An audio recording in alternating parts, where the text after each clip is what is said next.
Lagay ng ekonomiya, kalakalan, negosyo at iba pa. Atin ang alamin dito sa Ang Pilipinas Ngayon.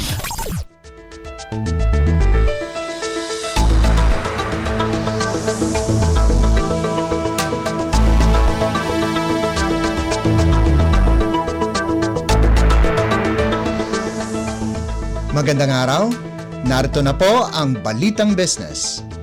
Tinaas ng mga ekonomista sa pribadong sektor ang kanilang inflation outlook para sa taong ito hanggang sa taong 2025 dahil sa kakulangan ng supply ng ilang produkto, pero inaasahan pa din nila na babalik sa 2 hanggang 4% sa 2024 at 2025. Base sa resulta ng survey ng Bangko Sentral ng Pilipinas o BSP sa mga external forecasters sa Setyembre, ang average inflation forecast ng mga analysts para sa taong 2023 ay tumaas sa 5.7% mula sa 5.5% noong Agosto. Tumaas din ang mean inflation forecast ng mga ekonomista sa taong 2024 maging sa 2025 kung saan tumaas ito ng 3.7% mula sa 3.5% at sa 3.5% mula sa 3.4% ayon sa pagkakasunod. Ang taya ng mga analyst ay medyo mataas sa inaasahan ng Central Bank. Nakikita ng BSP na ang average inflation para sa taong ito ay aabot sa 5.8% bago bumaba sa 3.5% sa taong 2024 at 3.4% sa taong 2025. Subalit ayon sa BSP, nasa posibilidad na mas mataas ang inflation outlook para sa susunod na taon dahil na din sa pagtaas ng pamasahe at ang petisyon ng mga transport group na taasan ang singil sa pamasahe. Inaprubahan ng Land Transportation, Franchising and Regulatory Board o LTFRB ang provisional na karagdagang pisong pamasahe sa buong bansa kung saan tumaas ang minimum fare sa 13 piso na nagsimula noong 8 ng Oktubre. Kapag naaprubahan ang kanilang petisyon ay aabot na ito sa 15 piso. Lagay ng ekonomiya, kalakalan, negosyo at iba pa. Atin ang alamin dito sa Ang Pilipinas Ngayon.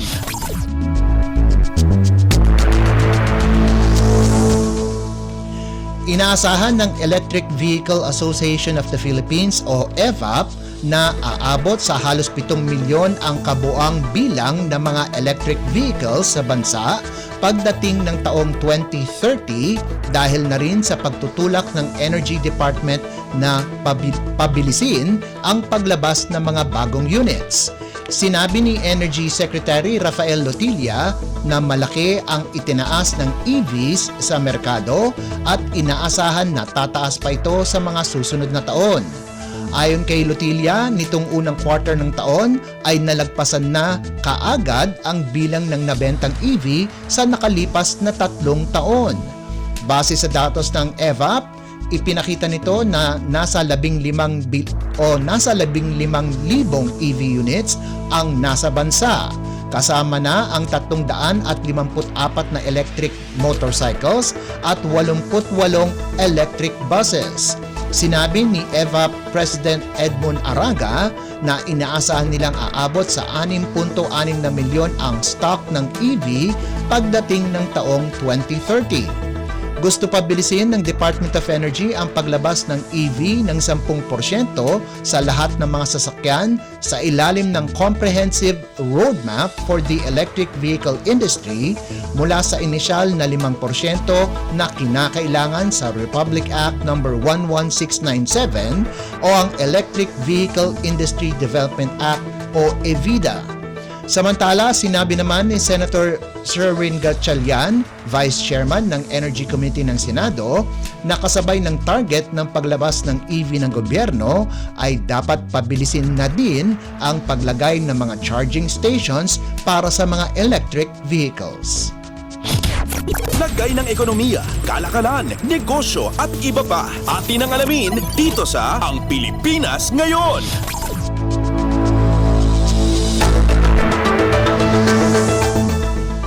Bumagsak sa 7.37% ang mga inaangkat na karne mula Enero hanggang Setyembre, kung saan ang baka, baboy, kalabaw at turkey ay lahat bumaba.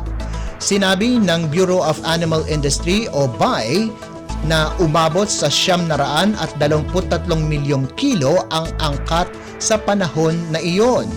Sa Setyembre, ang kabuuan ay nasa 105 milyong kilo, mas mababa ito kumpara sa Agosto na nasa 115 milyon at 166 na milyong kilo sa kaparehong buwan ng nakalipas na taon.